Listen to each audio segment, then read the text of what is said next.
ونصلي ونسلم على سيدنا ومولانا محمد رسوله النبي الكريم الأمين الحنين المكين الرؤوف الرحيم. أما بعد فأعوذ بالله من الشيطان الرجيم. بسم الله الرحمن الرحيم. سبحان الذي أسرى بعبده ليلا من المسجد الحرام إلى المسجد الأقصى الذي باركنا حوله.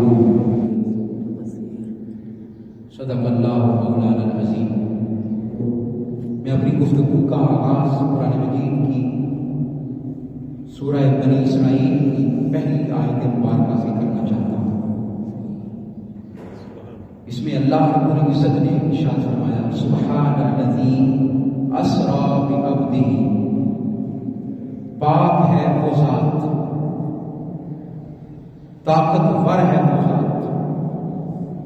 جیسا کہ پچھلے جمعہ المبارک میں نے لفظ سبحان پر اپنی طاقت اور ہمت کے مطابق تھوڑی سی گفتگو کی تھی. پاک ہے وہ ذات، لفظ سبحان کے بنیادی طور پر 5 معنی ہیں. کتنے معنی ہیں؟ 5. اور میں نے ابھی تک اس کا ایک ہی معنی بیان کیا ہے. مزید معنی اگر بیان کروں تو پھر سارا وقت اس پر بیت جائے گا. ہر معنی ایک مستقل وقت چاہتا ہے، مستقل خطاب چاہتا ہے. تو میں آج جو گفتگو کرنا چاہتا ہوں وہ لفظ لیلن پہ کرنا چاہتا ہوں. لیلن کہ پاک ہے وہ ذات جس نے اپنے بندے کو سیر کروائی، جس نے اپنے بندے کو سیر کروائی. دنیا کا اصول ہے کہ دنیا میں جب کسی کو سیر کروائی جاتی ہے تو اس کے پروٹوکولز کا خیال رکھا جاتا ہے. کیا بولیے؟ پروٹوکولز کا خیال رکھا جاتا ہے. اس کو عزت دی جاتی ہے، اس کو مقام دیا جاتا ہے، اس کو ریورنس دی جاتی ہے. مثال کے طور پر آپ کے گھر میں کوئی مہمان آنا ہو یا آپ نے کسی کا کھانا بنانا ہو تو آپ ہمیشہ 2-3 کام کرتے ہیں. فون کر کے دعوت دیتے ہیں. پہلے نمبر پر آپ کہتے ہیں جی فلاں دن ہمارے گھر میں تشریف لائیں، فلاں دن فلاں جگہ پر تشریف لائیں. تو عزت اور پروٹوکول دیتے ہیں. کبھی آپ گاڑی بھیج دیتے ہیں، ڈرائیور بھیج دیتے ہیں. کبھی آپ کوئی بہت بڑا مہمان ہو تو خود رسیو کرنے چلے جاتے ہیں. اس سے بڑا مہمان ہو تو آپ خود لینے چلے جاتے ہیں، خود لینے. اور اگر مہمان آ رہا ہو کبھی کبھار آپ گھر میں بیٹھے رہتے ہیں، مہمان گھر میں انٹر ہوتا ہے پھر ملتا ہے آپ سے. کبھی کبھی آپ دروازے پر آ جاتے ہیں اس کو ریسیو کرنے کے لیے، دروازے پر آ جاتے ہیں. اور کبھی کبھی دروازے سے باہر نکل کر، گھر سے باہر نکل کر، اپنے گھر سے باہر نکل کر شہر کی کسی مخصوص جگہ پر جا کر اس کا استقبال کرتے ہیں. میں قربان جاؤں آقا علیہ الصلوۃ والسلام کی اس عظمت پر، آقا علیہ الصلوۃ والسلام کی اس شان پر، آقا علیہ الصلوۃ والسلام کے اس مرتبے پر، اس عظمت پر جہاں آقا علیہ الصلوۃ والسلام کے پروٹوکول کا خیال کوئی اور نہیں، ساری کائنات کا مالک خود فرما رہا ہے، خود پروٹوکول کا خیال فرما رہا ہے. اور میں اسری بعبدہ، سیر کروائی اپنے بندے کو، سیر کروائی اپنے بندے کو. اب یہاں پر میں ایک جملہ ان تمام الفاظ پر بولتا جاتا ہوں تاکہ یہ تشنا نہ رہ جائے اور پھر اپنے اصل موضوع کی طرف آتا ہوں، کیونکہ میری عادت ہے کہ میں آغاز قرآن مجید سے کرتا ہوں ہمیشہ، اور اللہ رب العزت پھر قرآن مجید کا فیض بھی عطا فرماتا ہے۔ بے عبدہ ہی کیا معنی ہے اس کا؟ اس کا معنی یہ ہے، اللہ رب العزت بتانا یہ چاہ رہا ہے کہ جو شان عبد ہونے کی ہے وہ کسی اور چیز کی نہیں ہے۔ جو شان عبد ہونے کی ہے، بندہ ہونے کی ہے، بندہ ہونے کی، کوئی بندہ بن کر تو دیکھے صحیح، کوئی بندہ بن کر تو دیکھے۔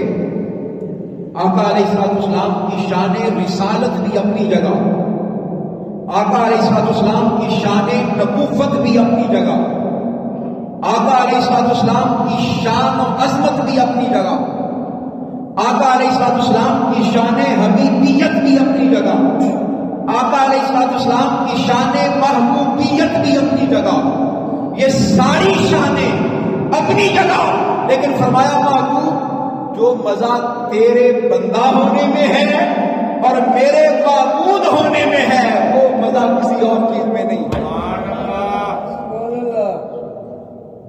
وہ مزہ کسی اور چیز میں نہیں ہے۔ معنی یہ ہے، مفہوم یہ ہے کہ میں شان بندگی، ہاں شان بندگی دے کر نہ لوں شان خدا بندی۔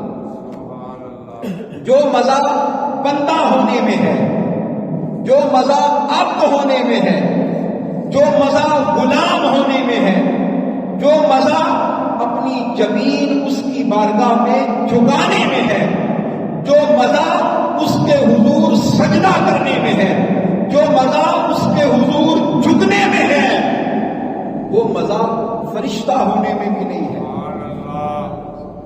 وہ مزہ فرشتہ ہونے میں بھی نہیں ہے۔ یہ وہ بنیادی نقطہ ہے جس کو سمجھنا ہے کہ شان عبدیت کی بڑی شان ہے۔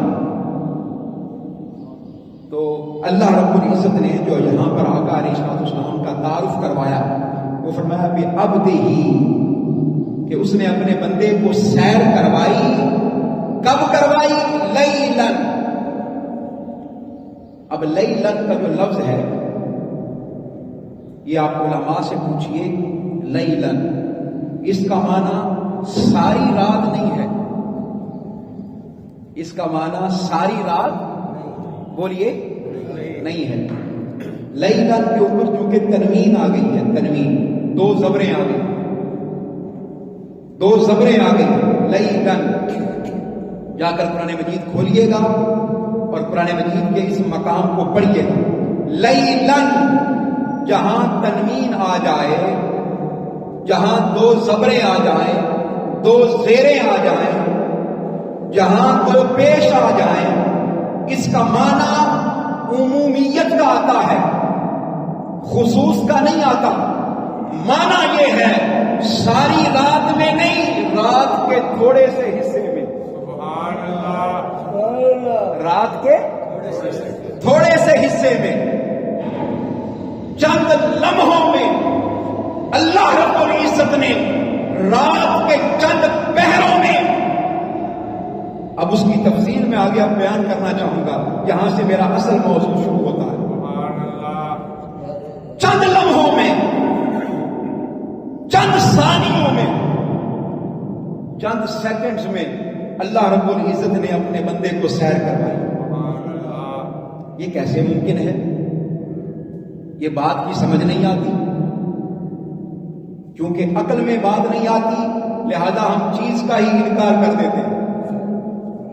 جو چیز ہماری سمجھ میں نہ آئے ہم اس کا انکار کر دیتے ہیں، نہیں جی سمجھ میں نہیں آ رہی اور نظر نہیں آ رہی، بولیے نظر نہیں آ رہی، ہم اس چیز کا انکار کر دیتے ہیں کیونکہ سمجھ میں نہیں آ رہی، ہم کہتے ہیں وہ ہے ہی نہیں۔ بھئی 6 آسمان ہیں یا 7 آسمان ہیں، کیونکہ ہمیں نظر نہیں آتے لہذا کہ وہ ہے ہی نہیں، وہ ہے ہی نہیں۔ براق ہمیں نظر نہیں آیا لہذا کہ وہ ہے ہی نہیں، ایسا نہ کیا کریں۔ ضروری نہیں کہ چیز آپ کو نظر نہ آئے ایسا پاسبل نہیں ہے. مثال کے طور پر مثال دیتا ہوں، انسان کو درد ہوتی ہے، درد تکلیف ہوتی ہے. میرا سوال یہ ہے کہ وہ درد نظر آتی ہے؟ لیکن ہوتی تو ہے نا، وہ ہوتی تو ہے نا. کتنی چیزیں ایسی ہیں انسان کی زندگی میں جو نظر نہیں آتی لیکن ہیں، وجود رکھتی ہیں. گرمی، جسے آپ گرمی کہتے ہیں، گرمی کوئی ظاہری اس کی شکل موجود نہیں ہے لیکن ہے. سردی اس کی کوئی ظاہری شکل موجود نہیں ہے لیکن ہے. ہوائیں ظاہری شکل موجود نہیں ہے لیکن اثر بھی رکھتی ہیں اور وجود بھی رکھتی ہیں. اثر بھی رکھتی ہیں، وجود بھی رکھتی ہیں. آج کے دور میں آپ دیکھیے کہ یہ زمین، آسمان، 7 آسمان، جنت، دوزخ، کائنات ارضی، کائنات سماوی یہ نظر نہیں آتے. میں نے کہا ضروری نہیں جو چیز نظر نہ آئے وہ وجود بھی نہ رکھتی ہو. ارے وجود رکھتی ہے، جنت بھی وجود رکھتی ہے، دوزخ بھی وجود رکھتی ہے. اب ہوا کیا؟ آدم علیہ السلام سے لے کر سیدنا عیسیٰ علیہ السلام تک سارے نبی تشریف لاتے رہے. ہر کوئی کہتا رہا اللہ موجود ہے، اللہ موجود ہے. اے اللہ کے نبی، کیا آپ نے خدا کو دیکھا؟ اور میں دیکھا تو نہیں ہے، دیکھا تو نہیں ہے. اے نوح علیہ السلام، آپ نے خدا کو دیکھا؟ اور میں دیکھا تو نہیں ہے. ہاں، ایمان لانا ضروری ہے. میں وہی بات سمجھانا چاہتا ہوں کہ ضروری نہیں جو چیز نظر نہ آئے، جو چیز نظر نہ آئے اس کا وجود بھی نہ ہو. نوح علیہ السلام، آپ نے خدا کو دیکھا؟ اور میں نہیں دیکھا. شیس علیہ السلام، آپ نے خدا کو دیکھا؟ نہیں دیکھا، سر کی آنکھوں سے نہیں دیکھا. ابراہیم علیہ السلام، آپ نے خدا کو دیکھا؟ اور میں نہیں دیکھا. اسماعیل علیہ السلام، آپ نے خدا کو دیکھا؟ اور میں نہیں دیکھا. موسیٰ علیہ السلام، آپ نے خدا کو دیکھا؟ اور میں خواہش ضرور کی تھی. ہائے ہائے، خواہش ضرور کی تھی. یہ انبیاء کی فہرست میں وہ پہلے نبی ہیں جنہوں نے دیکھنے کی خواہش کی تھی، جنہوں نے دیکھنے کی خواہش کی تھی. کیسے؟ کیونکہ کوہ طور پر جاتے تھے، کوہ طور پر جایا کرتے تھے اللہ سے کلام کرنے کے لیے، اللہ کا کلام لینے کے لیے جایا کرتے تھے. اور اللہ رب العزت سے ہم کلام ہوتے تھے. کیا ہوتے تھے بولیے؟ ہم کلام ہوتے تھے.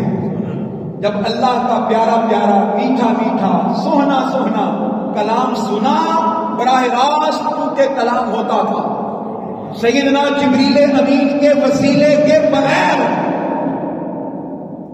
وسیلے کے بغیر جب کلام ہوتا تھا. ایک دن دل میں خیال آیا، جس کا کلام اتنا دل نشیں ہے اس کی صورت کتنی دل نشیں ہوگی. جس کا کلام اتنا حسین ہے، جس کا کلام اتنا پیارا ہے، جس کی گفتگو اتنی پیاری ہے، وہ خود کتنا حسین ہوگا، کتنا پیارا ہوگا. وہیں کھڑے کھڑے خواہش کا اظہار کر دیا، کھڑے کھڑے خواہش کا اظہار کر دیا. فرمایا رب ارنی انظر الیک، میرے مولا میں تجھے دیکھنا چاہتا ہوں، تجھے دیکھنا چاہتا ہوں، تیرا نظارہ کرنا چاہتا ہوں، تجھے تکنا چاہتا ہوں، تیرے جلووں کو دیکھنا چاہتا ہوں. اللہ رب العزت کی بارگاہ میں جب یہ بات کی، اللہ نے فرمایا اے موسیٰ علیہ السلام، لن ترانی، تو مجھے نہیں دیکھ سکتا. ہائے ہائے، تو مجھے، بولیے ذرا، تو مجھے نہیں دیکھ سکتا. اس کے اندر ایک معنی چھپا ہوا تھا. اس لفظ کے اندر، ایک جملے کے اندر ایک معنی چھپا تھا. معنی یہ تھا کہ اے موسیٰ، میں نے یہ کہا ہے کہ تو نہیں دیکھ سکتا. ایک دیکھنے والا میرا کالی کملی والا بھی آئے گا، میرا محبوب بھی آئے گا، میرا پیارا رسول بھی آئے گا، آمینہ کا لال بھی آئے گا، حضرت عبداللہ کی آنکھ کا تارا بھی آئے گا، ارے مدینے کا سردار بھی آئے گا، کالی کملی والا بھی آئے گا، سارے نبیوں کا سردار بھی آئے گا۔ تو مجھے خود خواہش کا اظہار کر رہا ہے نا، اور آگے سے انکار ہو رہا ہے۔ میرا محبوب کسی کے گھر میں سویا ہوگا، سوئے ہوئے کو جگا کر عرشوں پر بلا کر اپنا دیدار کرواؤں گا، اپنا دیدار کرواؤں گا۔ یہ تمہارا نصیب ہے، وہ اس کا نصیب ہے، یہ تمہارا نصیب ہے اور وہ اس کا نصیب ہے۔ تو بتانے کا مقصد یہ ہے، عرض کرنے کا مقصد یہ ہے کہ موسیٰ علیہ السلام نے خواہش کی لیکن دیدار نصیب نہیں ہوئی۔ سیدنا عیسیٰ علیہ السلام سے پوچھا گیا، اے عیسیٰ آپ بھی تو اللہ کا نام لیتے ہیں اور لوگوں کو کہتے ہیں کہ کلمہ طیبہ پڑھو، کیا آپ نے بھی دیکھا؟ نہیں، میں نے بھی نہیں دیکھا۔ بس یہی بتانا چاہتا ہوں، یہی سمجھانا چاہتا ہوں کہ اللہ موجود ہے لیکن نظر، پھر بولیے اللہ رب العزت موجود ہے، وجود رکھتا ہے لیکن نظر نہیں آتا۔ اور اللہ رب العزت نے بھی یہ عجیب بات بیان فرمائی، فرمایا کائنات میں ہر کوئی مجھ پر بن دیکھے ایمان لایا، کائنات میں ہر کوئی مجھ پر بن دیکھے ایمان لایا، لیکن جب باری آئی آمینہ کے لال کی، معراج کی رات میرے آقا کو بلا کر دکھا دیا گیا، فرمایا محبوب تیرے ایمان میں اور اوروں کے ایمان میں فرق ہے، تیرے ایمان میں اور اوروں کے ایمان میں فرق ہے، تیرے امتیوں میں اور اوروں کے امتیوں میں فرق ہے۔ محبوب تیرا ایمان اوروں جیسا تو نہیں ہو سکتا۔ جب حضور کی بارگاہ میں حاضر ہوئے، عرض کی یا رسول اللہ کیا آپ نے دیکھا؟ تو یہاں چونکہ نہ تو ہے ہی نہیں، نہ تو بولیے ہے ہی نہیں، فرمایا ہاں میں تو اپنے رب کو بلا حجاب دیکھ کے آیا ہوں، میں تو اپنے رب کو بلا حجاب۔ تو یہ بات ہمیشہ ذہن نشین کر لیں کہ ضروری نہیں جو نظر نہ آ رہا ہو وہ ہو ہی نہ، ایسا پاسبل نہیں۔ جو ہوتا ہے ضروری نہیں کہ وہ نظر آئے۔ اللہ موجود ہے، کیسے پتا چلا؟ حضور فرماتے ہیں کہ معراج کی رات میں دیکھ کے آئے۔ اب ذہنوں میں سوال پیدا ہوتا ہے کہ کیسے دیکھ کے آئے، کیسے دیکھ کے آئے؟ میں دو تین چیزیں آپ کے سامنے عرض کروں گا، بھائی بڑی توجہ سے بات کو سنیے گا۔ مسجد حرام سے لے کر مسجد اقصی تک کتنا فاصلہ ہے؟ 1 مہینے کا۔ کتنا فاصلہ ہے بولیے؟ پھر بولیے کتنا فاصلہ ہے؟ حضور گئے بھی اور واپس بھی آئے، کتنے مہینے ہو گئے؟ 2 مہینے۔ پھر یہ زمین سے آسمان تک کا سفر، پہلے آسمان کا، دوسرے آسمان کا، پھر تیسرے آسمان کا، پھر چوتھے آسمان کا۔ آج کے دور میں انسان یہ خواہش رکھتا ہے کہ آسمانی سفر کرے۔ آج سے 100 سال پہلے، 150 سال پہلے اس چیز کا کوئی تصور نہیں تھا۔ 100 سال پہلے یا 200 سال پہلے اس چیز کا کوئی تصور بولیے نہیں تھا، کوئی تصور نہیں تھا۔ پھر انسان کے ذہن میں ایک سوال آیا، ایک خیال آیا کہ زمین سے آسمان کا سفر کیسے کیا جا سکتا ہے۔ میں بڑی بنیادی بات عرض کرنے لگا ہوں، بڑی بنیادی بات، بڑی ضروری بات جو ہمیشہ اپنے ذہن نشین کیجیے۔ وہ لوگ جو پڑھے لکھے لوگ ہیں، جو سائنس کا علم جانتے ہیں، جن کو سائنس پر دسترس حاصل ہے، آج کے دور میں تقریباً ہر شخص ہی سائنس کا تھوڑا بہت علم رکھتا ہے۔ اور یہاں میں ابتداءً یہ بات عرض کر دوں ابتداءً یہ بات ہمیشہ ذہن نشین رکھیں کہ قرآن یہ سائنس کا محتاج نہیں ہے. دین مصطفیٰ یہ سائنس کا محتاج نہیں ہے. میرے آقا کی عظمتیں سائنس کی محتاج نہیں ہے. میرے آقا کی رفتیں، میرے آقا کی بلندیاں، میرے آقا کے دین کی حقیقت یہ سائنس کی ویریفیکیشن کی محتاج نہیں ہے. ہاں، سائنس جیسے جیسے وقت گزرتا جائے گا سائنس میرے مصطفیٰ کی شانوں کو بیان کرتی جائے گی، میرے آقا کی عظمتوں کی تحقیق کرتی جائے گی اور اس کو درست ثابت کرتی جائے گی. سائنس میرے آقا کے در کی محتاج ہے. سائنس میرے آقا کے در کی، بلکہ مجھے کہنے دیجئے سائنس میرے آقا کے قدموں میں سجدہ ریز ہے. سائنس میرے آقا کے قدموں میں سجدہ ریز ہے، سجدہ ریز ہے. میں نے پچھلے جمعۃ المبارک بھی بڑی وضاحت کے ساتھ اس بات کو بیان کیا. سائنس سجدہ ریز ہے میرے آقا کی بارگاہ میں. اب ہوا کیا، انسان کے ذہن میں خیال آیا کہ یہ سفر کیسے کیا جائے. اوپر بھی چونکہ مخلوق موجود ہے، آسمان موجود ہے، ستارے موجود ہیں، سیارے موجود ہیں، گلیکسیز موجود ہیں. انہوں نے ایک فیصلہ کیا کہ اگر انسان نے آسمانوں کی طرف سفر کرنا ہے تو روشنی کی رفتار اگر اڈاپٹ کر لی جائے تو انسان آسمانوں کا سفر کر سکتا ہے. روشنی کی رفتار کو اگر اڈاپٹ کر لیا جائے، کون سی رفتار بولیے؟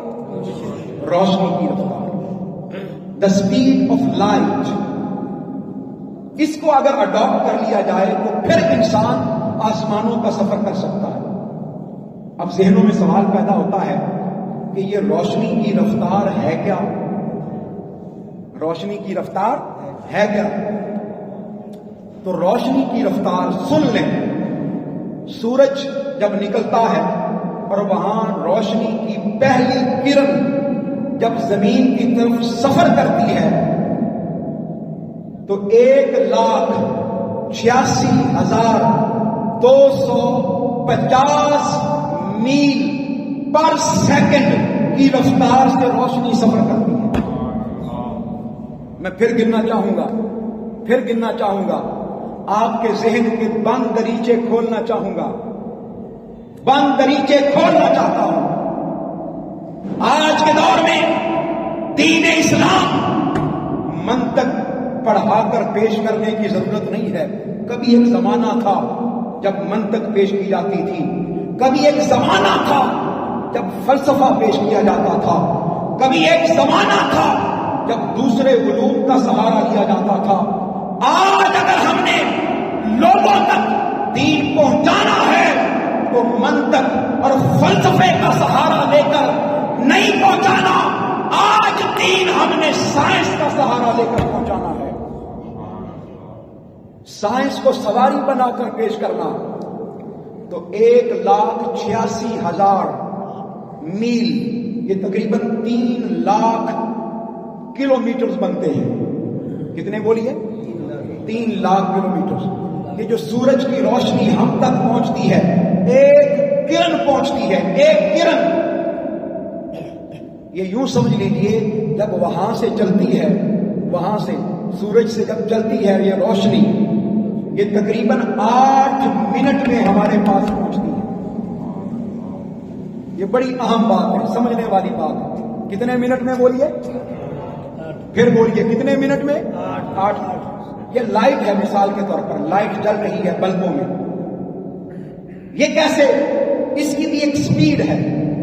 آپ جیسے ہی بٹن آن کرتے ہیں، ادھر سے بٹن آن کیا، ادھر سے روشنی آ گئی، بلب جل گیا. آپ سپیڈ کا اندازہ لگا سکتے ہیں کہ کس رفتار کے ساتھ یہ روشنی سفر کرتی ہے، یہ لائٹ سفر کرتی ہے.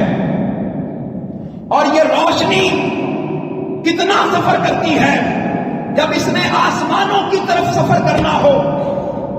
دیکھیے یہ کرۂ ارضی ہے جس پر کرے پر ہم رہ رہے ہیں. اس کو کیا کہتے ہیں؟ کرۂ. پھر بولیے کیا کہتے ہیں؟ کرۂ.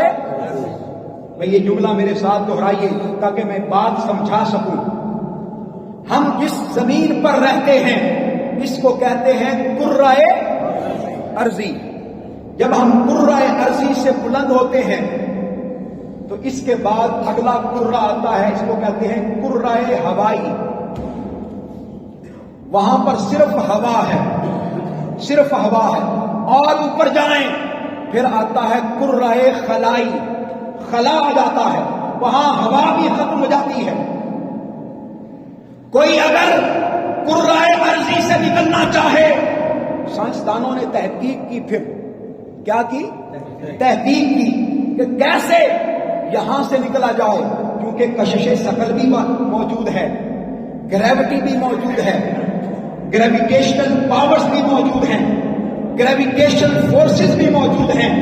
جیسے ہی کوئی شخص اڑنے کی کوشش کرتا ہے زمین اپنی طرف کھینچ لیتی ہے، زمین اپنی طرف کھینچ لیتی ہے.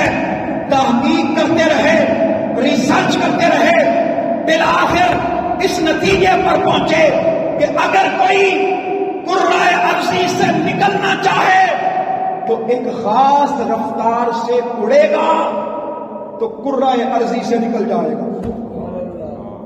ایک خاص رفتار سے اڑے گا تو کرۂ ارضی سے کیا ہو جائے گا؟ نکل جائے گا. وہ رفتار کتنی ہونی چاہیے؟ سن لیں، وہ 40,000 کلومیٹر کی رفتار سے اگر نکلے گا. کتنی رفتار سے؟ پھر بولیے کتنی رفتار سے؟ 40,000 کلومیٹر کی رفتار سے اگر کوئی وجود، اگر کوئی میٹر، اگر کوئی مادہ کرۂ ارضی سے نکلے گا تو اوپر کی جانب سفر شروع کر دے گا. اور اگر وہ کرۂ ارضی سے نکل گیا، کرۂ ہوائی میں داخل ہو گیا تو زمین کی طاقت ختم ہو جائے گی، زمین کی فورس ختم ہو جائے گی. پھر وہ آسمان میں تیرنا شروع ہو جائے گا. آپ تصور کیجئے اس فلسفے پر جب تحقیق شروع ہوئی، یہ جہاز کیسے بنے، یہ راکٹس کیسے بنے، یہ سیارے کیسے بنے، ان کے پیچھے پھر کیا راز تھا. ان کو 40,000 کلومیٹر کی رفتار سے تیزی کے ساتھ آسمانوں کی طرف بلند کیا جاتا ہے. کوشش یہ کی جاتی ہے کہ اس کرۂ ارضی سے ان کو تیزی کے ساتھ نکالا جائے. انسان کوشش کر رہا ہے کہ اس کی سپیڈ لائٹ کی سپیڈ کے برابر ہو جائے. ایک مشہور سائنسدان جس کا نام تھا البرٹ آئنسٹائن. کیا نام بولیے؟ آئنسٹائن. ذرا نام سب نے سن رکھا ہے، کیا نام بولیے؟ آئنسٹائن. اس نے ایک عجیب فلسفہ بیان کیا 1905 میں، آج سے تقریباً 125 سال پہلے، 125 سال پہلے، 120 سال پہلے اس نے عجیب فلسفہ پیش کیا. اس فلسفے کا نام تھا، تھیوری کا نام تھا نظریہ اضافت، the theory of relativity. Relativity, نظریہ اضافت. اس نے ایک عجیب بات بیان کی. اس نے کہا کوئی شخص دنیا کا، کوئی وجود دنیا کا لائٹ کی سپیڈ سے سفر نہیں کر سکتا. اس نے کہا یہ ناممکن ہے. یہ کیا ہے بولیے؟ میں بڑی اہم بات سمجھانا چاہتا ہوں. آج میں چاہتا ہوں کہ آپ لوگ سمجھ کر جائیں کہ ہم خالی قرآن اور حدیث کی بات نہیں کرتے، کیونکہ قرآن اور حدیث کو مسلمان مانے گا، غیر مسلم تو نہیں مانے گا. بولیے غیر مسلم تو نہیں مانے گا. جب کسی غیر مسلم کے سامنے ہم قرآن کی دعوت پیش کریں گے، مصطفیٰ کی دعوت پیش کریں گے، ایمان کی دعوت پیش کریں گے، تو ہمیں اس کی زبان میں بات کرنی ہوگی. آئنسٹائن نے کہا کہ کوئی شخص بھی لائٹ کی سپیڈ سے سفر نہیں کر سکتا، یہ ناممکن ہے۔ یہ کیا ہے بولیے؟ ناممکن ہے۔ لیکن اس نے کہا ہو سکتا ہے فیوچر میں، مستقبل میں کوئی یہ سپیڈ حاصل کر لے۔ لائٹ کی سپیڈ کتنی ہے بولیے؟ 1,86,000 کلومیٹر پر، پھر بولیے پر سیکنڈ۔ اس نے کہا کوئی اگر 100% یہ رفتار حاصل نہیں کر پاتا، 100%، تو 90% اگر حاصل کر لے۔ اب میں بڑی اہم بات سمجھانے لگا ہوں، بڑی اہم بات۔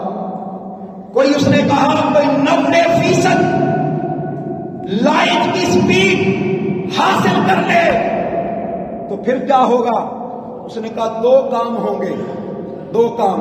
ایک تو یہ کہ جو کوئی اس سپیڈ کے ساتھ آسمانوں میں چلا جائے گا اس کی عمر بڑھنا کم ہو جائے گی، بند ہو جائے گی، اس کی عمر بڑھنا بند ہو جائے گی، کم عمر بڑھے گی، نمبر 1۔ نمبر 2، بڑے دھیان سے سنیے گا، اس نے کہا جو شخص سپیڈ کی، لائٹ کی سپیڈ کے اعتبار سے، بجلی کی رفتار کے اعتبار سے، روشنی کی رفتار کے اعتبار سے آسمانوں پر جائے گا، اس کا یہ وجود بھی کم ہونا شروع ہو جائے گا، یہ وجود بھی گھٹنا شروع ہو جائے گا۔ مثال دی اس نے، مثال دی، آپ کو بھی ساری بات کی سمجھ آ جائے گی۔ مثال کے طور پر 2 جڑواں بھائی ہوں، کیا بولیے؟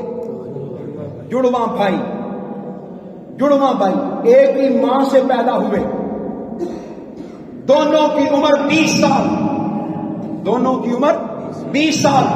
ایک بھائی آسمانوں پر چلا گیا روشنی کی رفتار سے، روشنی کی رفتار سے آسمانوں پر چلا گیا، اور ایک بھائی زمین پر رہا۔ اب سنیے، جو بھائی آسمانوں پر چلا گیا، فرمایا جب 10 سال اگر بیت جائیں، 10 سال، کتنے سال بولیے؟ 10 سال، تو جو زمین پر رہا اس کی عمر میں 10 سال کا اضافہ ہوگا کہ نہیں ہوگا؟ بتائیے بھائی، اگر وہ 20 سال کا تھا تو کتنے سال کا ہو جائے گا؟ 30 سال کا۔ لیکن اس نے کہا نہیں، جو آسمانوں پر چلا جائے گا اس کی عمر میں 10 سال کا اضافہ نہیں ہوگا، صرف 5 سال کا ہوگا۔ اس کی عمر میں کتنا اضافہ ہوگا؟ پھر بولیے کتنا اضافہ ہوگا؟ 5 سال۔ اس نے کہا اگلی بات سنو، جس طرح آسمانوں پر جانے والے شخص کا، گلیکسی پر جانے والے شخص کا، خلا میں جانے والے شخص کا عمر میں اضافہ نہیں ہوگا، اسی طرح اس کا وجود بھی کم ہوتا جائے گا، اس کی کمیت بھی کم ہوتی جائے گی، اس کے وجود کے اندر طاقت بھی ختم ہوتی جائے گی۔ وقت آئے گا کہ اس کا وجود بھی کھل جائے گا، اس کا وجود بھی کھل جائے گا۔ بس یہی بات بتانا چاہتا ہوں، اس کی عمر بھی کم ہو جائے گی، جو خلا پر جائے گا اس کا وجود بھی کم ہو جائے گا۔ بس یہ ساری باتیں اپنے ذہن میں رکھیے۔ آئیے اب چلتے ہیں معراج مصطفیٰ پر۔ البرٹ آئنسٹائن نے کہا تھا کہ روشنی کی رفتار سے اگر کوئی سفر کرے اور 90% رفتار حاصل کر لے، اس کی عمر میں بھی کمی ہو جائے گی، یعنی اس کے لیے وقت رک جائے گا، اس کے لیے وقت رک جائے گا، اس کا وجود بھی رک جائے گا۔ بس مجھے کہنے دیجئے، معراج کی رات میرے آقا نے کسی ایک روشنی کی رفتار سے سفر نہیں کیا۔ ہائے ہائے، معراج کی رات میرے آقا نے کسی ایک روشنی کی رفتار سے سفر، بولیے کسی ایک روشنی کی رفتار سے سفر۔ یہ تو سورج کی روشنی کی بات ہو رہی تھی، یہ تو الیکٹریسٹی کی بات ہو رہی تھی، یہ تو بجلی کی بات ہو رہی تھی، یہ تو لائٹ کی بات ہو رہی تھی۔ معراج کی رات میرے آقا نے کسی ایک بجلی پر بیٹھ کر سفر نہیں کیا. سائنسدان جس کے بارے میں آج سوچ رہے ہیں معراج کی رات، میرے آقا نے کسی ایک بجلی پر سفر نہیں کیا. میرے آقا نے تو بجلیوں پر سفر کیا ہے. میرے آقا نے تو بجلیوں پر سفر کیا ہے، براق پر سفر کیا ہے. کس پر سفر کیا ہے بولیے؟ براق پر. پھر بولیے کس پر سفر کیا ہے؟ دیکھیے اگر ایک بجلی ہو تو اس کو کہتے ہیں برق. کیا کہتے ہیں بولیے؟ پھر بولیے کیا کہتے ہیں؟ برق. اور بجلیاں اگر زیادہ ہو جائیں تو کیا کہتے ہیں؟ براق. نہیں، براق یہ اس میں تفضیل کا صیغہ ہے، یہ صفت مشبہ کا صیغہ ہے، فعال کے وزن پر ہے. اس کا معنی چند بجلیاں نہیں ہیں، چند 100 بجلیاں نہیں ہیں، بلکہ لاکھوں کی تعداد میں بجلیاں، یعنی براق. میرے آقا نے قیامت تک آنے والے لوگوں کے لیے بتا دیا کہ لوگوں سائنس ڈھونڈتی رہ جائے گی، سائنس تلاش کرتی رہ جائے گی، سائنس تصورات میں گم رہے گی، سائنس خیالات میں گم رہے گی، سائنس تجربے کرتی رہے گی، سائنس مشاہدے کرتی رہے گی، سائنس مفروضے بناتی رہے گی. اور آج سے 1500 سال پہلے میرے مصطفیٰ براق پر سفر کر کے دکھا دیں گے. نعرہ تکبیر، نعرہ رسالت، نعرہ حیدری، نعرہ غوثیہ. 1500 سال پہلے. کتنے 100 سال پہلے؟ 1500 سال پہلے، جب آسمان پر سفر کا کوئی تصور ہی نہیں تھا، خلائی تصور کا کوئی تصور ہی نہیں تھا، جہاز اور پھر خلائی اسٹیشن اور پھر سیارے اور پھر ستارے، اس کا کوئی تصور ہی نہیں تھا، گلیکسیز کا کوئی تصور ہی نہیں تھا. میرے آقا نے اس دور میں اور اس زمانے میں ارے خلا کا تصور کر کے اور براق پر سوار ہو کر، براق پر سوار ہو کر بتا دیا کہ لوگوں قیامت تک سائنس جتنی مرضی ترقی کر جائے میرے مصطفیٰ کے قدموں کی خاک کو بھی نہیں پہنچ سکتی،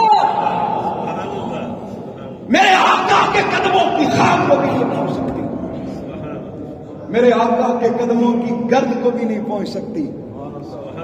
اچھا اگلی بات یہ آئنسٹائن نے کہا کہ کوئی اگر چلا جائے خلا میں تو اس کی عمر کیا ہو جائے گی؟ اگر کوئی 90% اچیو کر لے، 90%، تو 5 سال کا فرق پڑ جائے گا. یعنی زمین پر رہنے والے بھائی کی عمر میں کتنا اضافہ ہوگا؟ 10 سال. اور جو خلا میں چلا گیا اس کی عمر میں کتنا اضافہ ہوگا؟ 5 سال. اور اگر کوئی 95% کر لے تو اس سے بھی کم ہو جائے گی، 2.5 سال پر آ جائے گی. اور اگر کوئی 100% اچیو کر لے، یعنی 1,86,000 میل پر سیکنڈ کی رفتار سے اگر کوئی خلا کا سفر کرے، پھر کیا ہوگا؟ پھر اس کی عمر میں اضافہ ہوگا ہی نہیں، پھر اس کی عمر میں اضافہ ہوگا ہی نہیں. بس مجھے کہنے دیجئے، اپنے دل پر ہاتھ رکھیے. میرے آقا علیہ السلام معراج کی رات عالم بشریت کو اپنے قدموں کے نیچے چھوڑ کر، عالم نورانیت کو اپنے قدموں کے نیچے چھوڑ کر، ملائکہ کو اپنے قدموں کے نیچے چھوڑ کر، ارے انبیاء کو اپنے قدموں کے نیچے چھوڑ کر، ارے سدرۃ المنتہا کو اپنے قدموں کے نیچے چھوڑ کر، ارے خدا کی عزت کی قسم رف کو اپنے قدموں کے نیچے چھوڑ کر، بقعہ نور کو اپنے قدموں کے نیچے چھوڑ کر، ایک موقع ایسا بھی آیا جب براق بھی نیچے رہ گیا. ایک موقع ایسا آیا کہ جب براق بھی نیچے رہ گیا. اور مجھے کہنے دیجئے جبریل بھی نیچے رہ گیا. جبریل بھی نیچے رہ گیا، جو سراپا نور ہے، جو کیا ہے بولیے، وہ بھی نیچے رہ گیا۔ جبریل عرض کرتے ہیں یا رسول اللہ اگر ایک قدم آگے بڑھتا ہوں تو جل کر راکھ ہو جاؤں گا، قربان جائیں۔ میرے آقا نے فرمایا جبریل ہم آپ کے محتاج پہلے بھی نہیں تھے اور اب بھی نہیں ہیں، ہم آپ کے محتاج نہیں ہیں، آپ کے محتاج نہیں ہیں جبریل، ہم نے تو اوپر جانا ہے۔ تو براق بھی نیچے رہ گیا۔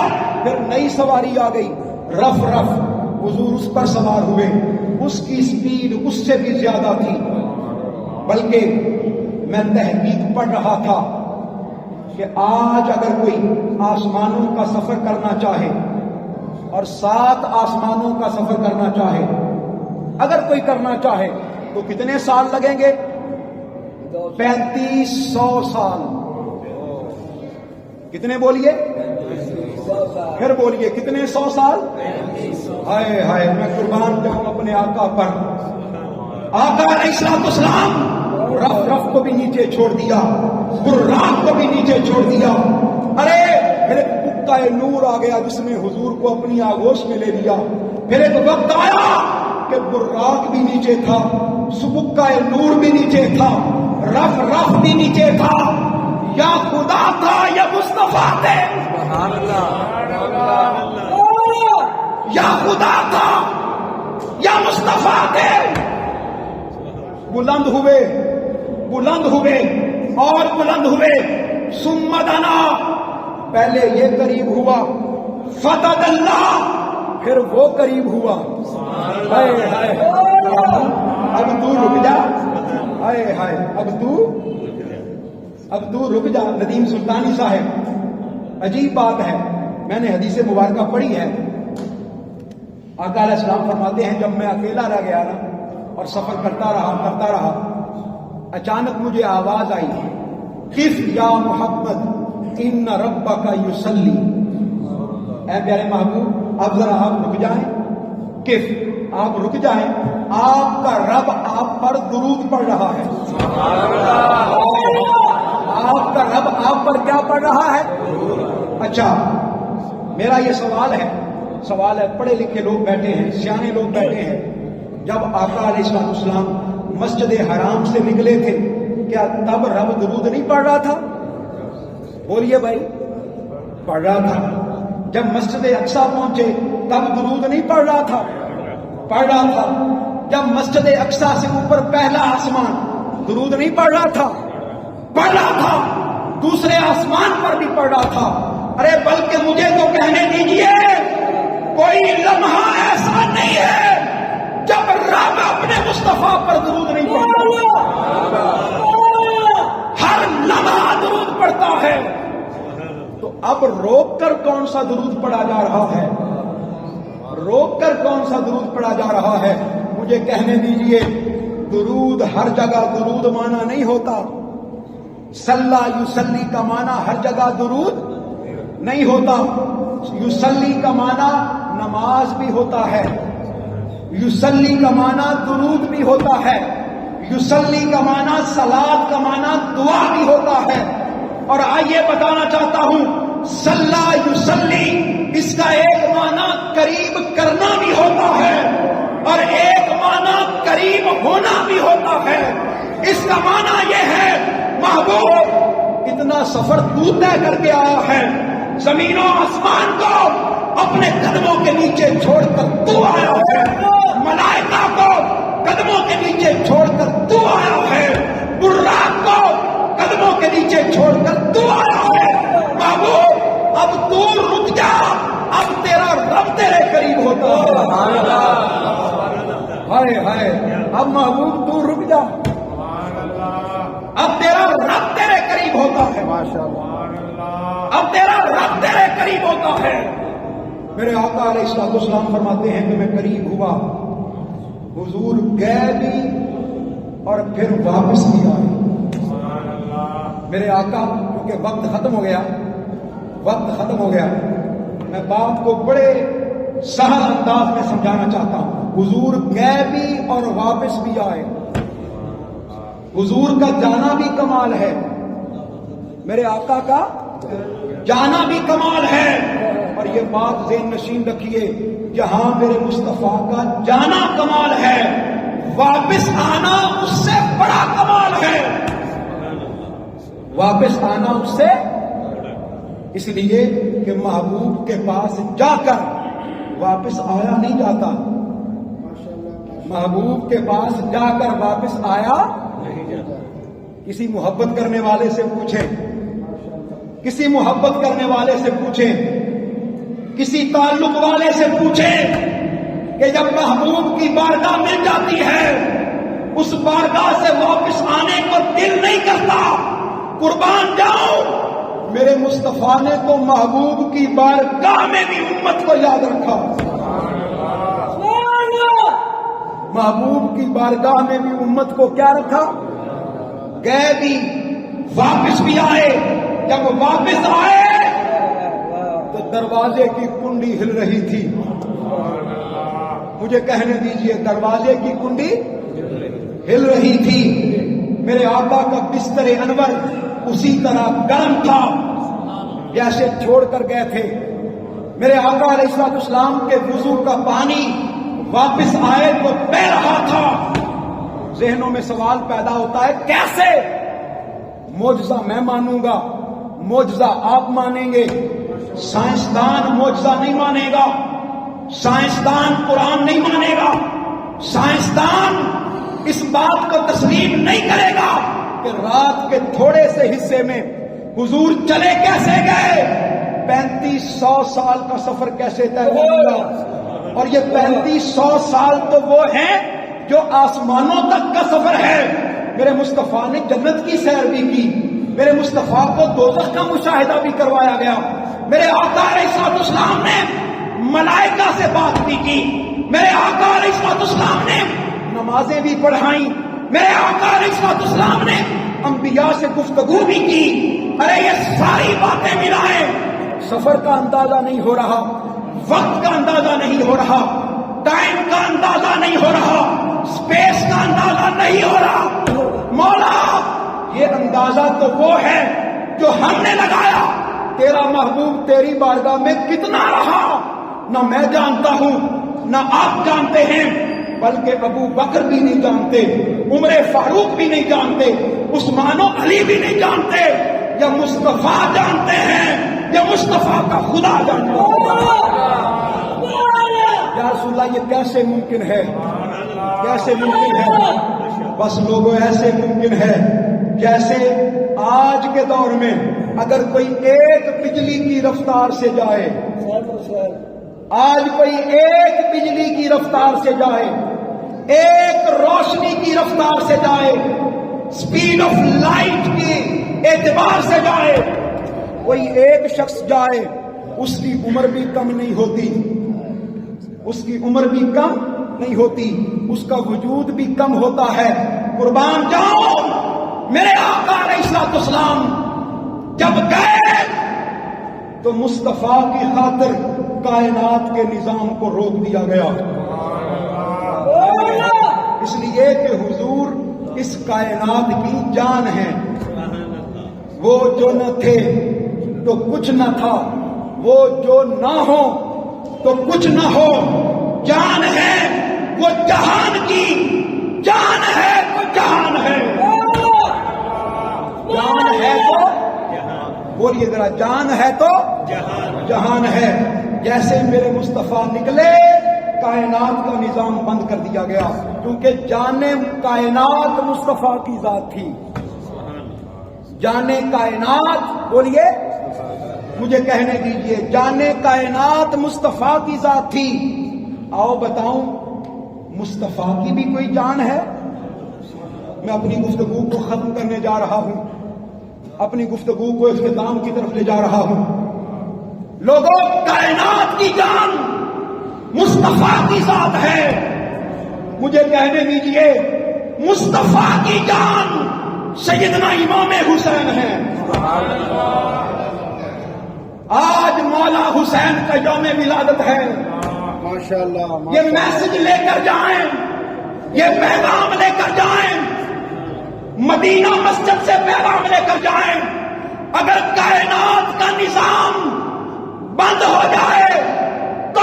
لیجئے کائنات میں مصطفیٰ نہیں ہیں، اور اگر روضہ مصطفیٰ صلی اللہ علیہ وآلہ وسلم کے سامنے کھڑے ہو کر آنکھیں بند کر کے میرے آقا کی بارگاہ میں عرض کریں یا رسول اللہ آپ کائنات کی جان ہیں، کوئی آپ کی بھی جان ہے، حضور فرمائیں گے اے میرے غلاموں میں کائنات کی جان ہوں، میری جان امام حسین ہے۔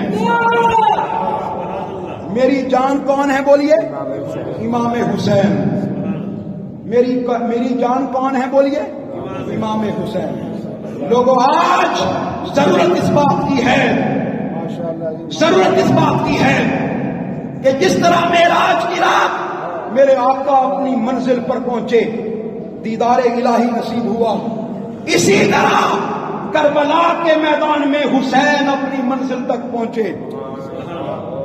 میں اپنی گفتگو کو ختم کرنا چاہ رہا ہوں کیونکہ آج یوم ولادت ہے امام حسین کا۔ معراج کی رات زمین و آسمان کو اپنے قدموں کے نیچے چھوڑ کر، اس سفلی دنیا کو اپنے قدموں کے نیچے چھوڑ کر، عالم مادیت کو اپنے قدموں کے نیچے چھوڑ کر، عالم بشریت کو اپنے قدموں کے نیچے چھوڑ کر، عالم نورانیت کو اپنے قدموں کے نیچے چھوڑ کر مصطفیٰ اپنی منزل پر پہنچے۔ لوگوں اسی طرح کربلا کے میدان میں، کربلا کے میدان میں ہر کسی کو پیچھے چھوڑ کر حسین بھی اپنی معراج پر پہنچے، حسین بھی اپنی معراج پر پہنچے۔ ارے مصطفیٰ کی معراج او ادنا پر ہوئی، مجھے کہنے دیجئے مصطفیٰ کی معراج کہاں ہوئی؟ ذرا بولیے کہاں پر ہوئی؟ اچھا یہ او ادنا کیا ہے؟ یہ اللہ پاک نے پھر کبھی موقع عطا کیا تو اس پر بیان کروں گا میں، صرف لفظ او ادنا پر یہ کیا ہے آج نہیں سمجھا سکتا۔ مصطفیٰ کی معراج او ادنا پر ہوئی، حسین کی معراج کربلا پر ہوئی، حسین کی معراج کربلا پر ہوئی۔ ارے مصطفیٰ نے اپنے نفس کی قربانی دے کر معراج کی، مجھے کہنے دیجئے مصطفیٰ نے اپنے نفس کو مقام دنا پر چھوڑا، اپنی روح کو مقام تدلا پر چھوڑا، اپنے باطن کو کعبہ قوسین پر چھوڑا، اپنی حقیقت کو او ادنا پر رکھا تو معراج ہو گئی۔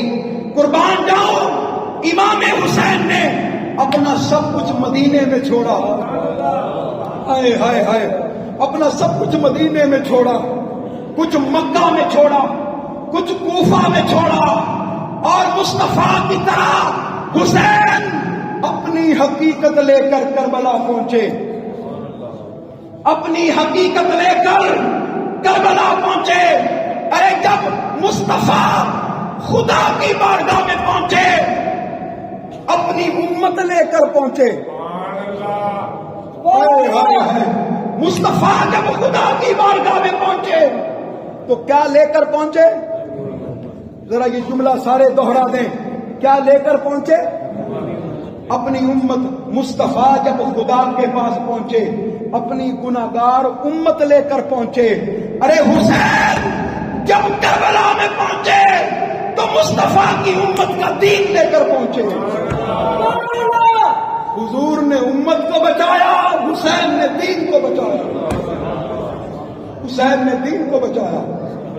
کسی نے کہا تھا کہ دین است حسین، شاہ است حسین، بادشاہ است حسین، دین است حسین، دین پنا است حسین، سردار ندا دست در دست یزید، حقا کے بنا لا الہ حسین، حقا کے بنا لا الہ است حسین، حقا کے بنا لا الہ است حسین، وما علینا